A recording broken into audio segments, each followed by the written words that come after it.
Welcome to this episode of Prophecy for the Last Hour. My name is Liz McGee. Shabbat Shalom. It's September 23rd, and I am going to just do a little teaching. And I'm going to touch on September 23rd. I have nothing to add what hasn't been said. And but I do have some things I want to talk about in terms of how to approach all of this. These revelations, and especially the revelation, the book of Revelation. I don't really ever teach on it because early on I realized I had no clue what these people, what John is talking about. I was not schooled or raised as an Essene with all of this understanding as a keeper of the secret. I was not given the keys or the codes or the encryptedness of this thing. So I'm not going to even begin to try to make stuff up and make it fit and do all these different things that I think so many people between the books and the channels and everything going on out there are doing. But I will say two quick things about this. That one thing, I think that, all things work together for good. So I think it's great that people are just delving so deeply. I'm one of them in all of the scriptures in our Old and New Testament to try to understand, because I believe we are in the season. See, this is the thing. I don't believe that we do know the day or hour. Angels don't know it, and men don't know. I mean, really, because it is such a war. That day, that is probably one of the most highly hidden pieces of information that you just don't want your enemy to know. It isn't the day. But Yeshua and the scriptures are clear that we will know the season. And there are 4 seasons, and it's not really hard to figure out the difference between winter and summer. I mean, it really isn't a lot of rocket science to that.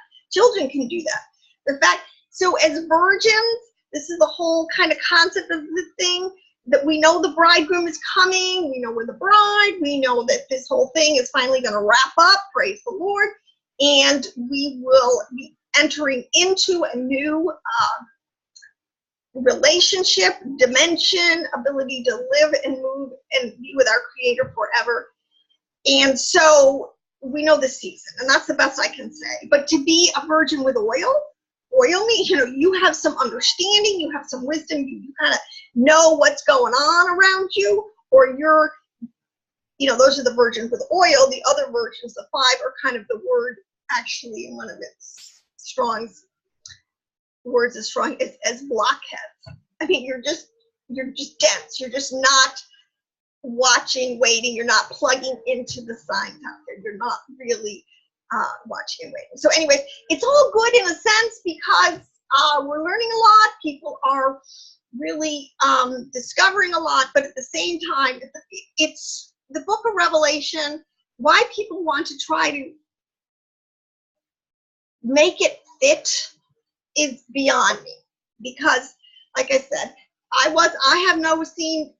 did not have a scene tradition growing up where I was made privy to the keys and the codes and the encryptedness that it's all written. But I do want to touch it, because that's what I'm about. I'm learning, I'm digging in, I'm there. The Holy Spirit and I have this little walk together, and I believe that He is showing me we'll get into it.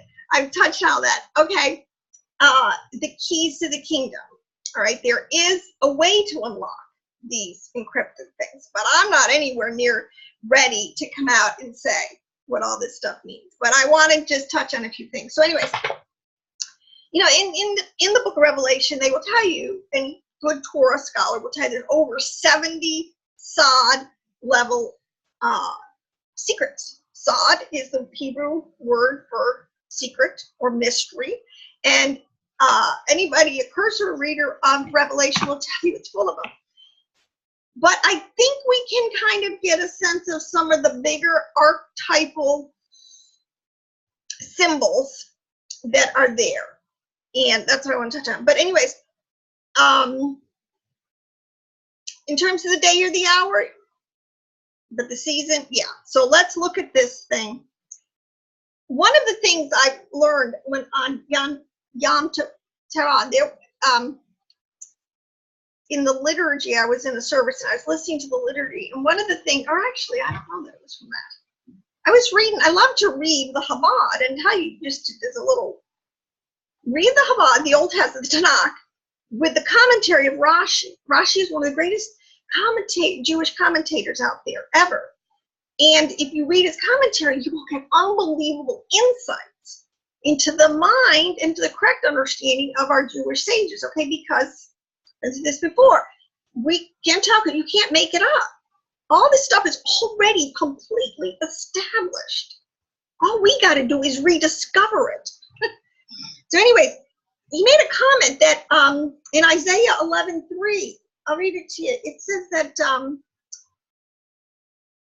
from the four corners of the earth, he will raise a banner for the nations. It talks about the root of Jesse. This great day coming when he will gather the exiles of Israel. Oh, that's what we're all waiting for. That's what he will assemble the scattered people of Judah from the four corners of the earth. Ephraim's jealousy will vanish and Judah's enemies will be cut off. Ephraim will not be jealous of Judah, nor Judah hostile towards Ephraim. And I read that in Rashi's commentary, and he goes, basically, the Messiah, the son of David, and the son of Joseph, the Messiah of the son of David, and the Messiah of the son of Joseph shall not envy each other. And it just struck me, because one of the things that you will probably notice when you get into reading all of the, reading Old Testament versus New Testament commentators or whatever, if you don't understand the two houses, you'll be totally clueless. And plus, they have such a spin. When you do read the Jews, they do have a spin. They're very upset with the quote-unquote Gentile Jew. And a lot of times, the interpretations that we've given, they are scriptures. They feel as the older brother. They've been keeping this stuff in the house perfectly nice and orderly. And we come along. But the fact, see, that they're really, that Rashi had this understanding of the Messiah, Ben Joseph, who is this shepherd who came after all the scattered sheep all over the world that had, what had been happening to all Israel from Sinai up until the time of, 70 AD, when the temple was finally destroyed, and the Messiah of David, who, the Jews were looking for. I mean, you have to understand the two mindsets, the two messiahs. It's really one person, it's Yeshua. I'm not saying there's two people, but it's the archetype that he is working the salvation out in many stages. And the book of Revelation, this is what you need to understand, it is the whole huge apocalyptic, multi-dimensional war that's been going on from the get-go. Anyone who tried to put this thing in 7 years, they have no clue. This is kind of a whole allegorical way of talking about the whole story of redemption that's been going on from the perspective of the principalities and the powers.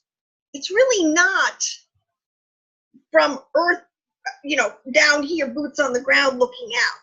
This is if you were up in the heavenlies, in the typology. This is showing the thing in all of its all of the wars that are going on in all of the different realms. People think it's just down here. They don't understand. I mean, if you really read your book closely, there's war in the heavens, plural. There's all this stuff going on. So it's really about the wars that are being waged by the principalities and the powers. See, Paul, remember, he says it, that our war is not against flesh and blood. That's one of the big tricks of the enemy. He gets us to try to fight against each other. Meanwhile, he's doing all this stuff. There's stuff going on all over. It's principalities and powers and spiritual wickedness in high places. So, that being said, I wanted to just sort of touch on a couple of these big archetypes, because you just cannot plug this thing into, even though you can. See, I believe you have the key. See, the thing is, okay, so there are seasons, there's times, and there is seasons. And I do believe at 70 AD, now Paul wrote we're talking about John wrote the Revelation, they say, scholars will say it, in 95 AD, which is after the destruction of Jerusalem temple, after the destruction of Jerusalem and the final scattering, the end of the nation of Judah. The southern kingdom, done, done, done, and done. And we as Gentile Christians, we have no idea what that meant, really, what it entailed, and what its ramifications are, okay? We're still these scattered sheep that are just kind of beginning to get a handle on how we fit into the big picture. But for Judah, it was cataclysmic. All of the curses, all the that for disobedience, that if you keep disobedience, this is what the final result's going to be, and it all came down. I mean, they went into Babylon, but they came back. But this was it. They had basically become so dull of hearing, apostate, and lost all of their covenantal understandings from Sinai that they crucified their Lord of Glory, basically. And it's like, you are no good to me anymore, period. And they went into exile, just like Ephraim went into exile, hundreds of years before with Assyria, because they had become so apostate and totally worthless in terms of helping Yah carry through his plan of salvation to save the nations. But Yahweh goes ahead. He doesn't let us stop him. He just keeps plowing ahead, doing what he's always said he was going to do. And in the book of Revelation, this is what he's doing it. He's doing it time and time again. I want to say this about time. See, time is a creation. Time is one of the principalities. Time is a huge principality, okay? Time is the heavens. Time is Chronos, okay? The king, the sun, represents the king of that whole realm, that whole dominion, that whole principality. But time is cyclical. And this is one of the things that it was really represented by, and this is the serpent. It's in the circle with the serpent eating its tail. That's kind of a representation of time, the wheel of time, it's called, or the wheel of fortune even. Time is, and it just goes around and around, and it's represented because the sun and the moon and the stars, which make up time, do orbits. This is the whole thing. They have why can't I say that word? Cylindrical orbits, okay? The heavens rotate around in the stars. So they're all telling a story, they're doing it, but they're moving in a circle, they're moving around. But what's changing all the time basically is the players on the ground. So in other words, you have the same cycle through the 12, the zodiac, through the house of the zodiac. They're doing their thing, but what's changing down here in the lower world, boots on the ground, in the world of matter, is the players. All the souls cycle through. So this is some really deep Kabbalistic stuff. But the point is, that principality, okay. And what's changing is the players, our souls, when our lot is called, and it's our time to and this, what we don't really understand too is that the relationship the ancients had, like understanding the sun, moon, and the stars, and their relationship to being the influencers, to being the clock face that runs our souls, okay? They really are the overseers of our soul and a lot of our bodies. See, because we're affected. It's all working together, I guess. Okay, getting too deep there. I don't want to have to keep going on and try to explain everything I just said. So anyways, when you understand, so let me just start with this, because you have the players, you have the beast, and you have the dragon, and you have the whore, the great whore of Babylon, and then you have the woman who's clothed with the sun, and then you have, oh my gosh, there's so many players. You have the two witnesses, you have the great sign, so there's all these symbols, signs. You see, well, what do they represent? So in the largest archetype, I do want to say something, that this is something that's why I'm into Kabbalah, I'm into Jewish, because in there is the deepest understanding that has been kept alive of these deep mystical. See, I don't know why people have a problem with mystical. I don't get it. And I don't think we have a proper definition of mystical. First of all, nothing I'm saying is Gnostic. Okay, so maybe they had they borrowed or had read some of the Jewish understandings. I mean, they're all, but Jewish mysticism has nothing to do with Gnosticism, so let's just throw that out. It's a much higher order. Gnosticism is a, you know, like a like a stepchild down there. But in the world of Jewish mysticism, we live in a realms. I mean, the Bible's full of it. It talks about angels and archangels and living beasts, and there's elders up there, and then, you know, there's things under the earth. There's this abyss, this Abaddon who comes up out of the abyss, and there's angels. I mean, where do you think all these entities are? Do you think it's all, you know, a video game or something? I mean, none of this stuff really exists. These are all truly people, places, realms, whatever. I mean, entities. I've been through this, living souls, entities in geographic places. So, but the code word, but basically the same place have millions of names. Like last week, I was trying to unpack the serpent, and he's known now after 6,000 years with all this literature amongst all the nations of the world. But Hebraically, especially, it's so many different names. So you got to at least begin to get the code words, at least the different names that identify the same entity. So you're not thinking there's a million, you know, 70 different entities. It's only one, and he's got 70 names. Epitaphs. The ancients were huge on epitaphs. Everybody had a dozen different names. Anyways, let's start with this whole concept of the rivers, the 4 rivers that come out of Eden. Okay, this is a huge concept, but this is where I have to begin to unpack it. And people always want to think that this is referring to 4 rivers down here in the earth, and it's not.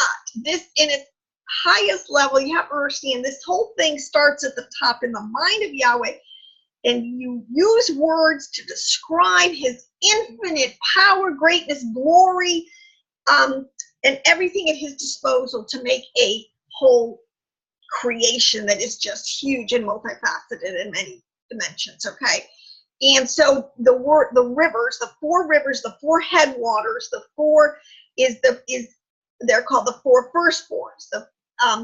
These rivers got separated. So you had one river that got branched off into 4 rivers initially. This is sort of and if you read closely, even in the book of Genesis and different places, this is what it's telling you. But in the storyline, this is the problem. 2 of those rivers got polluted. Okay, now this is how I try to unpack with in the doctrine of the serpent seed, how the great serpent, you know, infiltrated into the mind, into the soul, and eventually into the physical seed line of the woman, the archetypal Eve, the archetypal celestial, the first woman. Who, okay, so we won't go into there, but listen to last week. But 2 of these rivers got polluted. These rivers are called, most of the time in your Bible, they're called Egypt and Babylon. This is what, once you understand this concept, that there was a virus found, that iniquity was found into Lucifer, he was cast down, he was one of these, I won't say he was one of the rivers, but he was operating out of, and I can't even get into, you know, I'm just going to kind of go quickly through this, but there was an infestation, there was a rebellion. These entities have free will. There was the beginning of iniquity, there was sin, there was flat out rebellion. So there was a pollution started. There was a problem. You know, Houston, we have a problem. 2 of these rivers are starting to go south, okay? And they're mostly known in the literature as Egypt and Babylon, okay? Why do we always have just Egypt and Babylon of all the nations of the world? These are always coming up as being problems towards Israel, Egypt and Babylon. You know, if you're not in Egypt under bondage, you're in Babylon, and we're told to come out of Babylon. Okay, so let's understand, these are cosmic forces. These are the evil forces in the cosmos that we contend with, their principalities and their powers. Okay, now Babylon, let me start with Egypt, usually represents the body too, because we know we're held captive. Our body dies, and our soul life is a mess. Soul life, That Yeshua came to save our soul. Our body's still going to have to die, but our soul life is what is really valuable because it is immortal, and that's what he is really saving. And Babylon represents the soul. So if you kind of understand our whole persona, we have a body and a soul, and they're both affected by these pollutions. And one of the things is he's making this is how these things all relate. If you understand, they're really talking about the same thing. The new Jerusalem and the new earth, the new heaven and the new earth. He's creating, and this gets into this whole concept too. It's happening microcosmically, individually, and it's happening macrocosmically in the whole huge creation of things. Because, and all the way up and down, and every level it's affected. This whole thing, there's a whole huge plan of salvation going on to redeem and to make new because of what happened when these quote unquote primordials got corrupted. So you got Egypt and Babylon, you got the body and the soul, you have Rahab and Leviathan, the same thing again. This is and I want to like in Enochian literature. And then one comes up out of the earth, one comes up out of the sea. Again, these are, we understand the four elements, and you understand, I'm sorry, I'm getting text like crazy. My son, hold on, this is a little bit of I just have to make sure that everything is right. You may pray for my son. I have a very,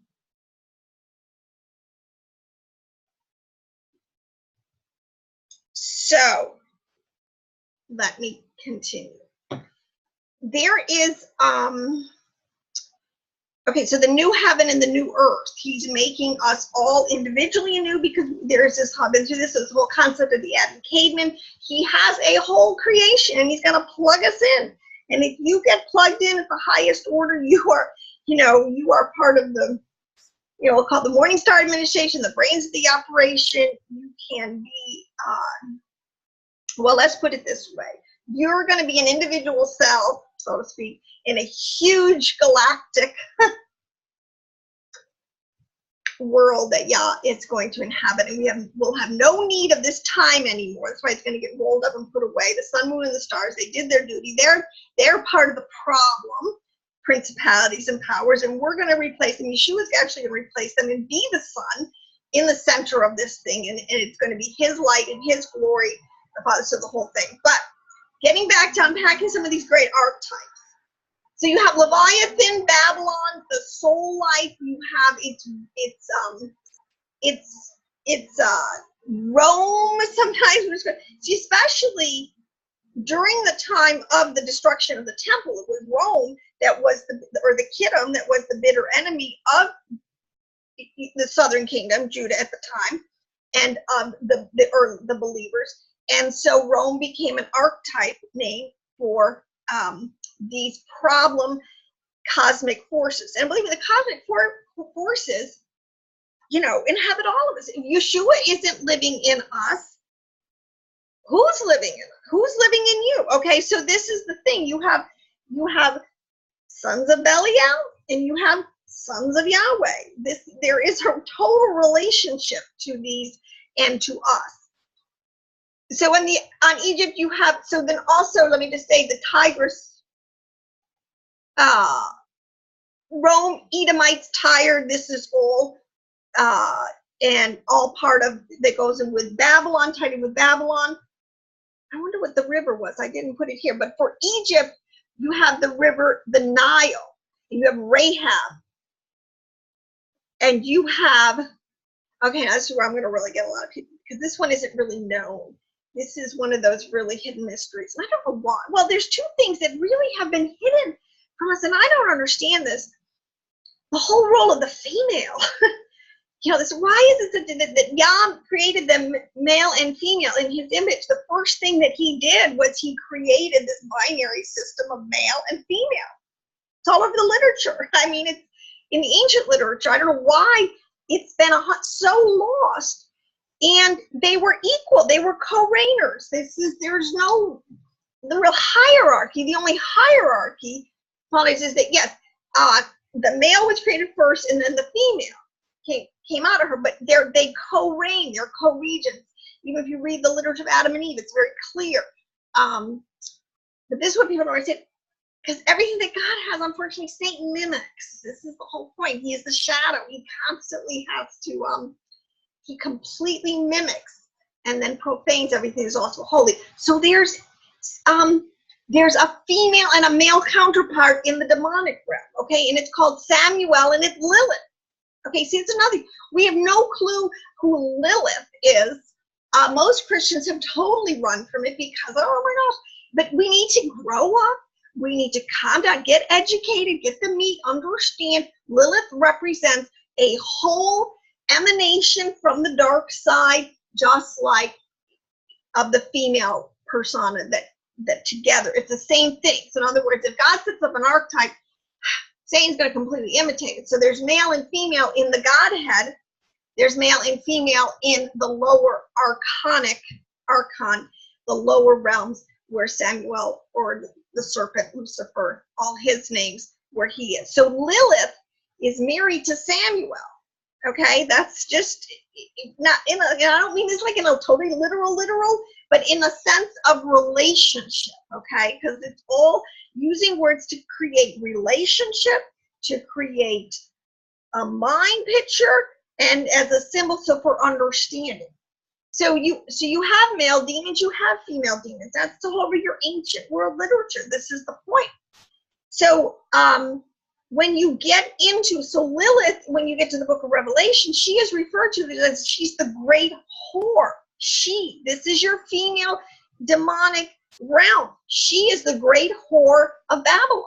And Samuel, who is the beast, he is the serpent, he is the dragon, he is over the male demons. This is exactly the same if you read your book, The Literature of Adam and Eve, where Eve says, like Adam was put over the male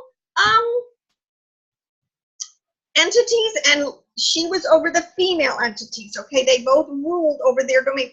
And it's the same way here, Lilith and Samuel, but they're married, but they work, you know, this was the whole, you know, this you get a Jezebel and Ahab. I mean, these archetypes just go down. When we can't establish the original archetype, then you have no idea. That's how you get a crooked thing. You can't follow it up and down, straight up and down. So, but these are all, again, principalities, these are powers. These are demonic realms in the heavenlies. These are quote unquote the two rivers part. They flow in the two rivers. They're not the total two rivers. This is where this demonic, and if you understand your Kabbalah, they will tell you geographically. It's in, you know, in Gabora, in the left side, in geographically. On the north and the east, these are the places of abode of Samuel and his demons. So when they're talking about, you know, the hordes that come out of the north, it's not talking on the earth plane, people. It's not Russia. You know, I was even myself thinking, well, maybe it's North Korea. You know, I mean, gosh, it's not like that. We are talking in the heavenlies. We're in principalities and power domain. So the north and the east is a geographic area, and you can't really plug it in down here. All right. So it's the place of the abode. So in the east, okay, Aziel and the two angels that are bound, they're bound in the mountains in the east. Okay, this is an abode. This is a place, a demonic realm. We're there. Now, when you get to, so we've established Samuel and Lilith, this whole kind of the whore of Babylon, because their emanation, she rides the beast. This is the whole thing. She loaned all of her powers, her demons, her emanations, her authority, everything. You know, she gives to the beast. They work in tandem together. So this is where you have. So if you're going to talk now, this is why in Revelation 13, when it's talking about the beast that's from the sea and the beast that's from the earth, this is the beast from the sea is Samuel. Okay, it's the dragon, the old serpent, Satan. It's the male demonic head honcho and all of his. And then the beast from the earth is Lilith. She is the great prostitute, and it is the wine of her fornications and her adulteries that has polluted the nations. And what's even more interesting, and this does follow archetypally if you understand, and Kabbalistically, the relationship of the male and the female, Ketur and Chokmah. I mean, there's some, well, I shouldn't go, okay, between wisdom and understanding, the two top, you know, the male and the female, how they function together. Wisdom has built her house with, wisdom is built his house with understanding. They work together, but they actually have different, so I said for that, they have different properties, like the yin and the yang. And this gets into the whole concept, like the night and the darkness. That everything is representing these two, this concept of two emanation, two powerful originations that break off more and more into larger and larger. So because one thing I will tell you, there's, you know, in all this, I just do what I do. I don't do the calendar. I don't, you know, try to do grammatica. I couldn't begin to do the numbers thing because there's so many numbers in Revelation, and I was looking at those 1,368. I don't think these things are like literal. You'd have to break it down. You'd have to get the Hebrew word. You'd have to add up the numbers, and then add up the number for the letters, the number for the word, and there's a formula for it. And I mean, I have no clue how they do it. Okay, so I mean, whatever. Okay, so the beast, he's always referred to as having 7 heads and 10 horns. This is sort of even like a dig on Yahweh and the whole God. If you understand the tree of life and the Sephrith with 10 emanations and the 7 spirits of Yah, that's a 7-10. There's always a relationship, let me put it this way, between 7 and 10. And again, so, and I can't get it, but they're because as you come down this thing, that comes down into more and more and greater dense materiality. And this was the whole point with the fallen, the watcher angels, when they finally, you know, they left their estate, they left their heavenly abode, and they took their garments that they wore as celestial beings were changed into subliminal or lower earthly forms. The physics, they're literal, because I read to the garment refers to the vessel, the body that houses the soul, their animation, so it was totally changed. So as you come down this thing, sort of, which is something that the Jews, they can do, they have code words, they have understandings. This is in the literature. I don't know why people are so afraid of it. It's just understanding. It's just wisdom, and it's understanding. So you can be wise as a serpent, understand your enemy, but harmless as a dove. Be just like your mother. Okay, your heavenly, you know, full of all good fruit, like, you know, like your mother and your father. Just Yeshua was full of all the heavenly fruits. There was, okay, that's a whole digression. So anyways, when you get into the beast from the sea, the beast from the earth, Revelation 13, you understand that Lilith is sort of, she's portrayed as the great prostitute who rides the beast. The earth is full of the wine of her adulteries. She sits on many waters. Waters in the lower realm, it represents the peoples, the multitudes, the nations, the languages, the whole, you know, kind of the boots on the ground thing that's going on here, okay? So then when you get into, in Revelation 12, it talks then about the great sign. You have the woman and you have the dragon. But again, it's the same archetypal imagery here. But the one thing that I will tell you, because like I said, it's a cyclical thing. This battle is just going on and on. It was a huge battle at Yeshua's first coming, between his first coming, between his crucifixion, between the destruction of the temple in 70 AD, the birthing of the whole, the Messianic age of Messiah ben Joseph. That 100 years was so packed with activity. I have no doubt much of this was fulfilled in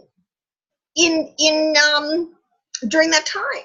Huge cataclysmic things were going on that were affecting all the way from the high heavens, the throne room of God, all the way down. And it's the same way at the wrap up of the end of the age. That's why I do think it's a cycle. I do believe in the dual fulfillment of scripture, or many, because it's cycling, it's just cycling through. It's going to happen again at the end of the age, our age, as we transition into this whole period of a millennium where we are told that the dragon will be defeated. He will be locked up. He will be, and his minions and the female, they'll be locked up for 1,000 years so that the world can have peace and rest. And we can take a break here. We can have a time where I believe Yeshua will, and we will rule and reign with him and show the nations how it could have been. To me, that's the big object lesson we're coming at. And then you have a Gog and Magog. Again, this Gog and Magog, it's not talking about Russia and things coming. The North is a dimension, is a geographic designation of a dimensional realm. That's all I can say. So it has nothing to do with, and it says he will take all the kings of the earth. These principalities and these powers, believe me, they can influence. The only people they cannot overcome or influence to the point is those whose names are written in the book of life. So this is what I was going to kind of say. When you get down to the woman and the dragon, you really have, it's really a battle always between the righteous seed line and the serpent seed line. Okay, because in the garden, when, Eve, when actually the whole thing spiraled down from the whole tree, the tree of life, from the supernal, talking about the high heavens, our thoughts. See, and this is what Kabbalists understand. It is in the mind that all sin, all evil, all adulteries, all witchcrafts, everything comes out, and it originates.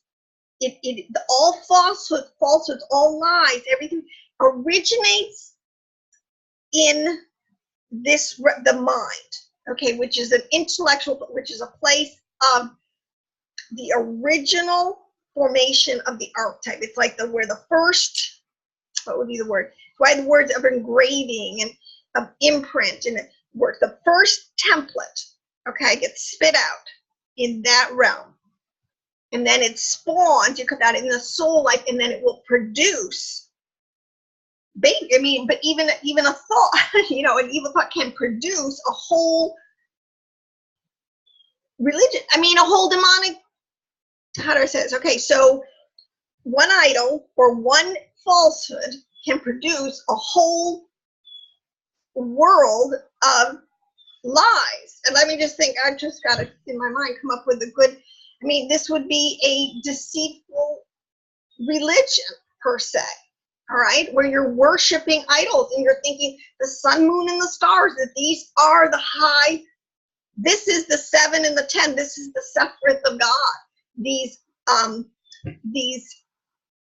lower level principalities and powers. So this is how it comes down the pike, so to speak, until it affects people. Then we pick up these ideas, we ingest them. This is the holiday where you eat and drink, you bring it into your system, and it goes through. This is, see, a lot of this Kabbalistic understanding, because they just pick the best analogies to explain the best, in my mind, how you can understand this guy too.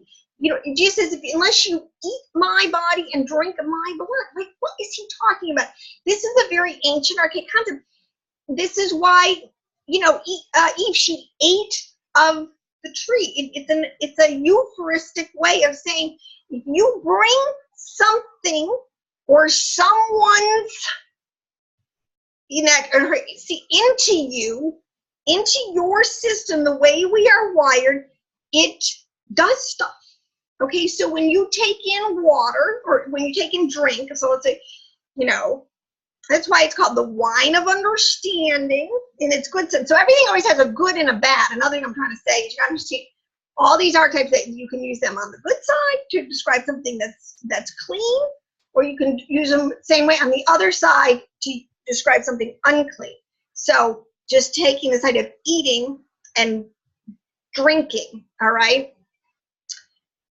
You know, you bring in food or drink and it goes all over your body. I mean, we know this, that, you know, you eat certain plants and they do certain things to certain parts of your body. That's what they're discovering today about nutrition. You know, you should eat walnuts because they're good for your brain, or you should eat carrots because they're good for your eyes, whatever, all right? And that whole thing comes in, it breaks down, some of the nutrients do what they're supposed, and then there's always broth, and there's refuse, and it goes out. This is why the analogy, you have to be very careful what you bring into your mind, what you bring into your soul life, okay? Just like you have to be very careful what you eat and what you drink. Some things are literally poisonous to the point they'll kill you. Some ideas, you know, like, or some actions, adultery. I mean, this is when it will absolutely, some of this stuff is so lethal. And these are some of the analogies that we're trying to tell us. And when you bring things in, another way the rabbis always talk about this, or the sages, was through your gates.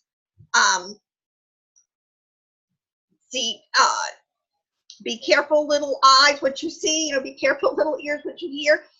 What you hear, what you see, what you smell, what you eat. You know, these things all go into you. There are ways that things, outside influences, principalities and powers, this is how they get in, okay, and get rule and reign over you. Versus, we are told to eat and to drink. You come to the living waters and drink freely, in the sense of the good things. These things will come into us. They will change us, change our mind, our body, our soul, and our spirit. Renew it. So it's always life. You know, what are you going to ingest? Life, or are you going to ingest death? And these are all powerful emanations that are coming. So, you know, to me, we have to really grow up and understand this whole concept of the spiritual world. It's not anything like, I think, you know, well, how, you know, Satan always wants to, he's there with a pitchfork, you know, to make mockery so that you'll just sort of like, well, oh yeah, right. And no, we have to be a lot more sophisticated, and there are a lot more sophisticated ways in which to, you know, explain all of these things. So back into Revelation, I just want to say, this whole thing, it really boils down to battles that go on cataclysmically through all the different realms, but basically in the highest heavens, in the middle heavens, and in boots on the ground, in the sense, but they're really, the principalities and the powers are the main players. Now, yes, this is where, you know, there will eventually be, there are people who are so possessed, who are so taken over. Their souls are so corrupted. They are such tools of the enemy that, yes, you can identify and plug them in as, you know, impossible. There'll be many antichrists. There are people. The flip side is there are some souls that we have had, praise the Lord, that are so holy and so righteous and so elevated, and they just bring us to such great, these are, you know, the mountains, the prophets, that have such exemplary lives and are so close to Yahweh that they can bring us into greater dimensions and realms and higher understanding. So, but on that, I just want to say, hey, I'm really working on the keys. I'm going to be back with more, but happy September 23rd. You know, it's a great sign, and it's seasons, and we need to really understand that we are in a season, but I hope we just don't beat each other up too much. I just think we should all just like not be so dogmatic. And I think we should really get more into the Torah schools of the house of Judah, to the deeper understandings that they have. Like I said, I'm calling people to get into Kabbalah, because it is not what you think it is. The Jewish Kabbalah, the Luciferians, the occultists, have stolen it and they have corrupted it. And that's where we need to go, because there's a lot of our arsenal is in there. So anyways, on that note, I just want to say good night. Yahweh bless you. Shabbat shalom. And